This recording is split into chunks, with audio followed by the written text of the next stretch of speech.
Très heureux de vous retrouver sur NCI. Bienvenue dans le journal. Voici ce qui fait l'essentiel de l'actualité. Le Premier ministre s'est rendu aujourd'hui sur les chantiers de construction de 5 échangeurs dans la commune de Cocody, Koumassi et Port-Bouët. Robert Begré-Mambé a félicité les structures et personnels en charge de la réalisation de ces ouvrages. Le président de la Cour des comptes était ce mardi devant les députés à l'Assemblée nationale quand Waly Diomandé est allé présenter son rapport sur les institutions, les organismes et structures de l'État. Nous irons aux États-Unis d'Amérique où le peuple vote aujourd'hui pour élire le 47e président de l'histoire de l'une des plus vieilles démocraties au monde. Une élection très serrée entre l'ancien président Donald Trump et la vice-présidente Kamala Harris. Voilà pour le sommaire. La ville d'Abidjan n'a pas encore terminé sa mue. Les difficultés de mobilité des populations vivant dans la capitale vont cependant s'estomper. 5 autres échangeurs sont en construction dans les communes de Koumassi, Cocody et Port-Bouët. Notre équipe de reportage a suivi ce mardi Robert Begré-Mambé sur les chantiers de ces infrastructures routières. Le Premier ministre a insisté sur l'impact de ces échangeurs dans l'amélioration du trafic et le bien-être des Ivoiriens. On voit cela avec Nadia Eidja et Chèque Bleu. Carrefour Aquaba, dans la commune de Port-Bouët. Les travaux de l'échangeur lancé en décembre 2021 vont bon train. Sur le chantier, ce mardi 5 novembre, le Premier ministre Robert Begré-Mambé, chef du gouvernement, venu s'enquérir de l'état d'avancement de cette infrastructure.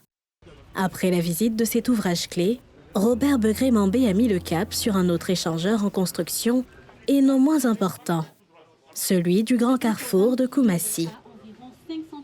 Le constat effectué, il s'est ensuite dirigé vers la commune de Cocody pour le même exercice sur les échangeurs du carrefour de l'école de police, du carrefour de la Palmeraie et du carrefour Faya, tous situés sur le boulevard Mitterrand.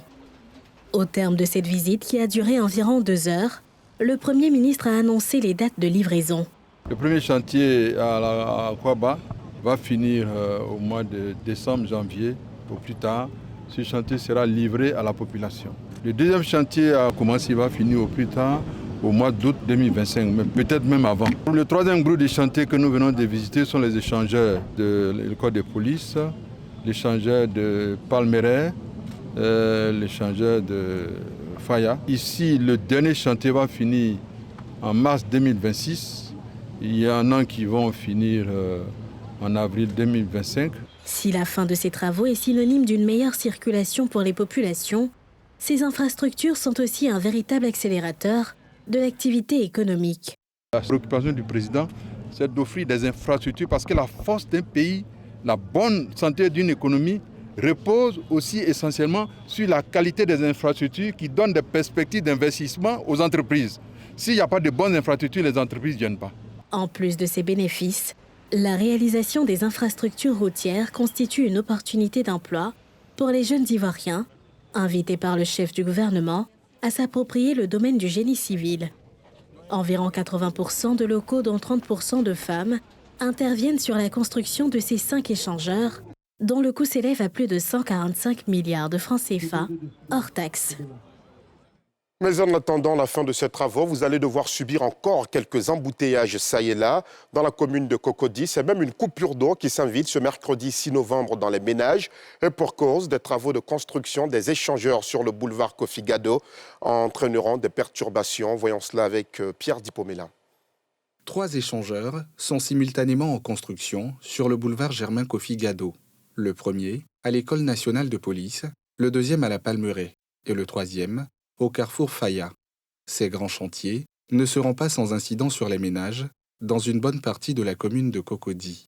Les robinets seront à sec demain mercredi, dès 8 h, à Anono, Mbadon, Bonouma, une partie d'Atoban, notamment le secteur André Malraux, Riviera Golf et la Riviera 2 et 3. Les services techniques de la SODECI, qui exécutent les travaux sur le réseau de distribution, expliquent.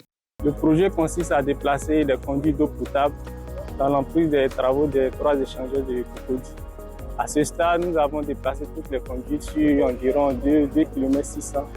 Aujourd'hui, il est question de raccorder ces conduites-là pour que l'emprise des échangeurs soit totalement libre. Et ces travaux-là vont induire un arrêt total de la distribution dans la zone. La consistance des travaux est la suivante. On aura 3 piquages à réaliser sur diamètre 600, un sur diamètre 400 et des raccordements en 200. Il est prévu des travaux à partir de 8 heures, donc avec la coupure fermeture de vanne. Donc le client lambda pourra constater à partir de 8h30 une coupure d'eau chez lui à la maison. Sur toute la journée, on finira vers 21 heures. L'eau étant une ressource vitale, des citernes sont prévues pour la fourniture d'eau dans les zones impactées. Progressivement, après 21 heures, je veux dire, les différents quartiers concernés commenceront à avoir de l'eau pour certains, mais les zones en hauteur auront de l'eau pendant la nuit et aussi jusqu'au lendemain matin. Voilà, donc la SODECI a déjà pris, ce matin même, c'est pour ça que nous sommes là, nous avons déjà pris toutes les dispositions pour réaliser effectivement ces travaux-là de la meilleure façon et minimiser, je dirais, l'impact sur les clients. Ce que je peux vous dire, c'est que dans ces cas de figure, lorsqu'on fait une coupure qui est programmée comme celle-là, avec l'envergure dont on vient de parler, il est toujours prévu effectivement un ravitaillement en mode dégradé par camion-citerne. Ces échangeurs en cours de construction visent à améliorer la fluidité routière et la mobilité des Abidjanais, qui font face aux heures de pointe à de nombreux bouchons. Dans l'actualité nationale également, la 2e édition du Salon international du contenu audiovisuel a été lancée ce mardi au Sofitel Hôtel Ivoire d'Abidjan, dans la commune de Cocody. Et pour cette édition, les spécialistes et autres acteurs sont à la recherche de solutions pour accroître l'innovation, la diversité et surtout obtenir d'importants financements pour dynamiser le secteur audiovisuel en Afrique. Les travaux ont été ouverts par le Premier ministre Robert Begré-Mambé. Il a lancé un appel aux opérateurs privés. C'est ce que nous montrent Salif Yalekoué et Tanguy Konan. Abidjan, la capitale économique ivoirienne, accueille la 2e édition du SICA, le Salon international du contenu audiovisuel. Une tribune de 72 heures, lieu d'échange de professionnels, d'étudiants ou autres consommateurs de l'audiovisuel à l'initiative du gouvernement ivoirien à travers le ministère en charge de la communication. Pour ces assises, la thématique retenue est innovation, diversité et financement dans le secteur audiovisuel, solutions pour une nouvelle ère du contenu en Afrique. L'innovation et la diversité ne peuvent cependant prospérer sans un financement adéquat. Faire de la Côte d'Ivoire le carrefour incontournable de l'audiovisuel africain. Nous en avons les moyens. Nos histoires, ancrées dans nos traditions et nos cultures riches et variées, ont le pouvoir de transformer les perceptions, d'inspirer le changement et de transmettre des leçons essentielles empreintes de valeur à nos communautés et au monde entier. Pour Robert Begré-Mambé, le chef du gouvernement ivoirien, le secteur de l'audiovisuel constitue un secteur à fort potentiel, d'où son appel à la mobilisation. Comme l'atteste le rapport 2021 de l'UNESCO, le secteur de l'audiovisuel emploie environ 5 millions de personnes en Afrique et contribue à hauteur de 5 milliards de dollars au PIB du continent africain. Il pourrait potentiellement créer 20 millions d'emplois et ajouter 20 milliards de dollars au PIB africain si son exploitation est judicieusement conduite. Il s'agit, comme on le voit, d'un secteur dynamique et vivant qui invite à un réel engagement des décideurs publics, des institutions privées, notamment les gouvernements et les institutions de financement. La nouvelle chaîne ivoirienne, qui fait de la fiction ivoirienne une priorité, partage à cette occasion ses offres. Raconter nos histoires à travers la fiction, c'est-à-dire des séries et des films, c'est ce qu'il y a de meilleur pour le public et c'est ce que le public préfère. Le SICA est un salon très très important en matière d'audiovisuel. Donc pour NCI, il est primordial de participer à ce type d'événement. Étudiants et professionnels du secteur, entre autres, se félicitent de ce rendez-vous. Très belle initiative qui permet quand même aux uns aux autres, aux producteurs, aux diffuseurs de mettre en valeur leurs programmes, leurs produits. Je suis venu pour découvrir un peu les stands de la SICA, pour apprendre encore sur le métier du cinéma, pour gagner aussi certaines opportunités pour nos projets. Des conférences, des panels, des workshops, des masterclass, des rencontres d'affaires vont marquer le SICA qui s'achève jeudi. Et nous vous le disions en titre, le président de la Cour des comptes était ce mardi à l'Assemblée nationale quand Waly Diomandé est allé présenter son rapport sur les institutions, les organismes et autres structures de l'État. Un maître mot ressort de la présentation du magistrat hors hiérarchie. Il s'agit de la transparence. Le récit de Mardoché Kwasi et Joseph Zécré. Cette séance a porté sur le rapport définitif sur l'exécution de la loi de finances en vue du règlement du budget de l'année 2023, le rapport définitif sur l'audit de performance des programmes de l'année 2023 et la déclaration générale de conformité entre les comptes des ordonnateurs et les comptes des comptables publics au titre de l'année 2023. L'exposé du président de la Cour des comptes révèle un quitus accordé au gouvernement dans les gestions des finances et l'exécution du budget, malgré quelques observations à l'endroit de certains ministères.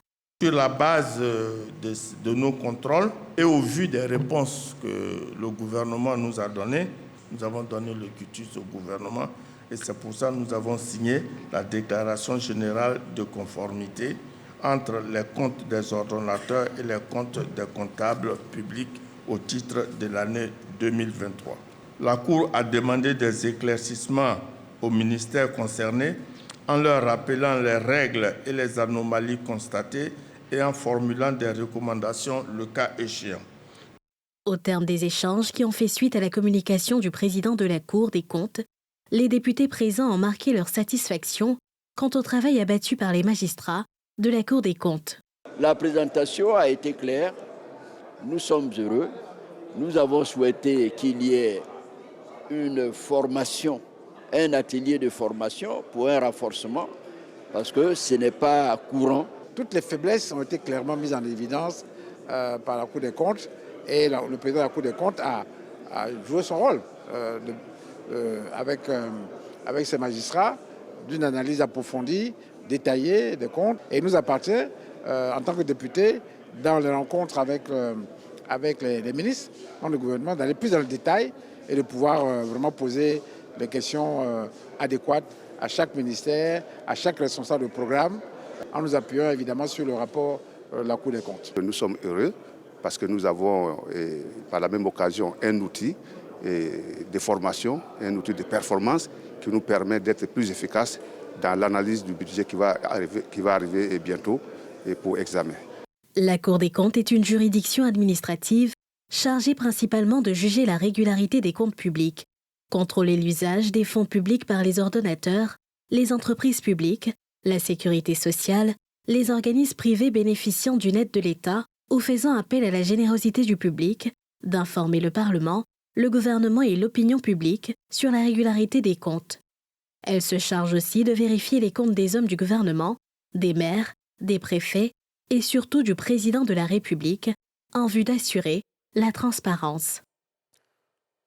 Dans le chapitre de la santé, la Côte d'Ivoire accueille depuis hier et ce jusqu'au 7 novembre prochain la conférence régionale de la Société africaine de médecine de laboratoire. C'est une première en Afrique francophone réunissant des experts venus de 25 pays du continent africain. Cet événement a pour objectif de partager des expertises en vue de l'amélioration des systèmes de diagnostic en Afrique. Le reportage de Nikiema Moussa et Eric Kimou.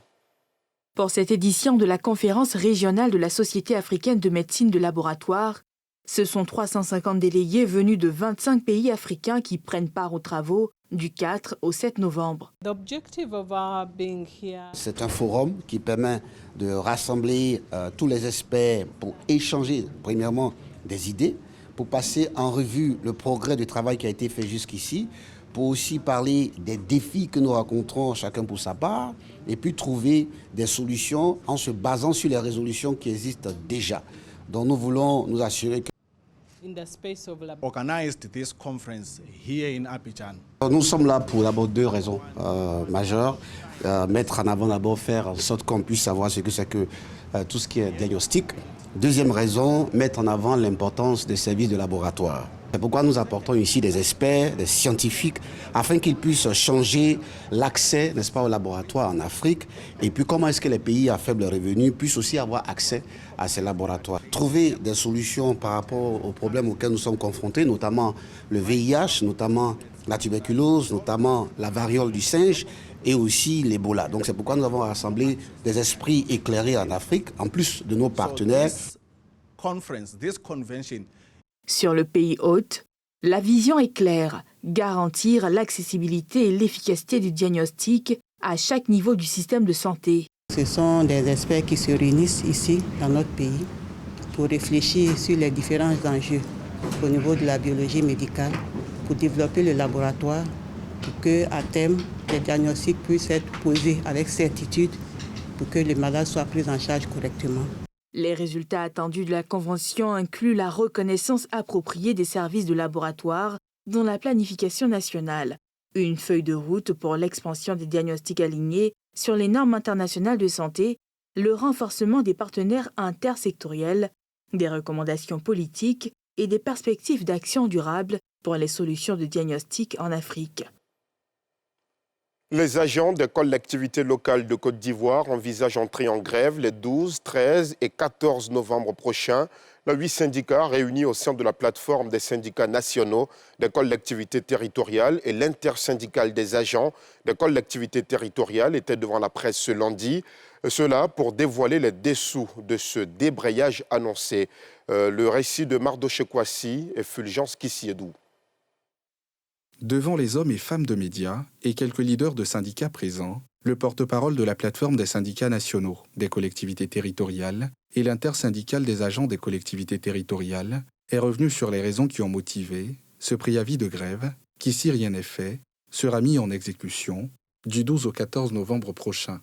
Nous demandons tout simplement à l'État de Côte d'Ivoire de faire en sorte que les mesures sociales décidées par le président de la République en 2022, dont bénéficient aujourd'hui les fonctionnaires et agents de l'État, que les agents des collectivités, qui sont les dépendants de l'État de Côte d'Ivoire, puissent être également bénéficiaires.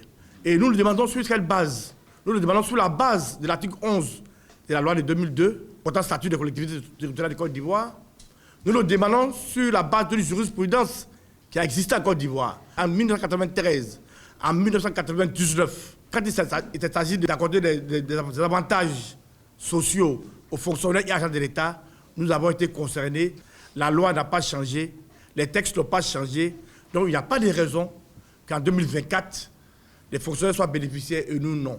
Les syndicats des collectivités locales demandent également le respect par toutes les communes de la circulaire ministérielle dans le processus de paiement des indemnités, de départ à la retraite, mais aussi l'application effective de la mesure de paiement de primes de transport, en vigueur depuis 2019, dans toutes communes, conseils régionaux et districts de Côte d'Ivoire, l'application du décret relatif à l'organisation de la police municipale et la mise en place effective de la fonction publique territoriale, qui va régler la question du statut des agents des collectivités locales en Côte d'Ivoire.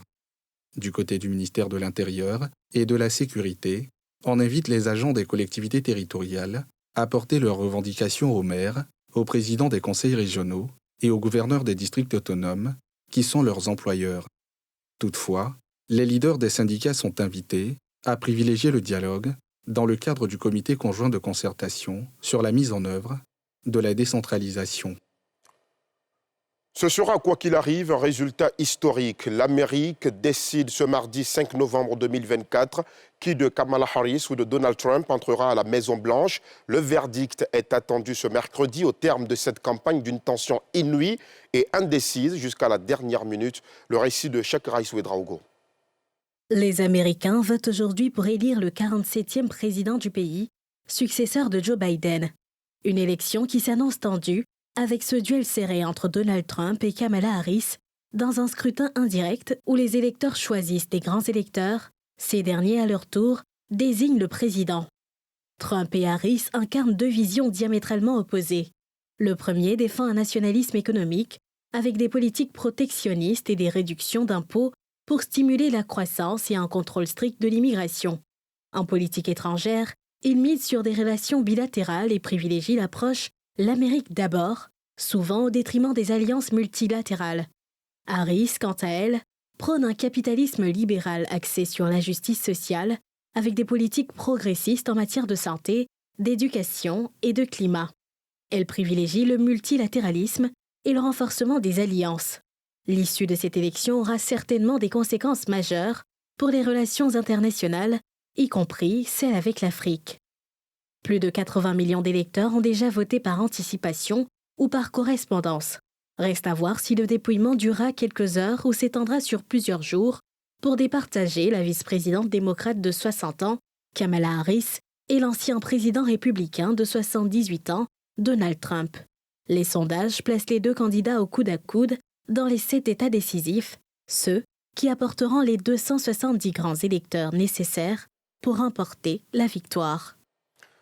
Et voilà, c'est l'essentiel de ce que vous devriez savoir aujourd'hui. Merci aux équipes techniques et de rédaction. Merci à vous aussi de nous avoir suivis. Excellente soirée sur la nouvelle chaîne ivoirienne.